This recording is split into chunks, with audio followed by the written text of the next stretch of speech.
Dios de bondad y amor infinito, al terminar este domingo 7 de diciembre, te damos gracias por la culminación de un día de descanso y reflexión.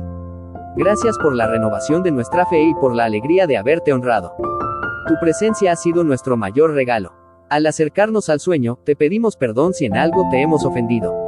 Limpia nuestro corazón de toda preocupación o ansiedad por la semana que empieza.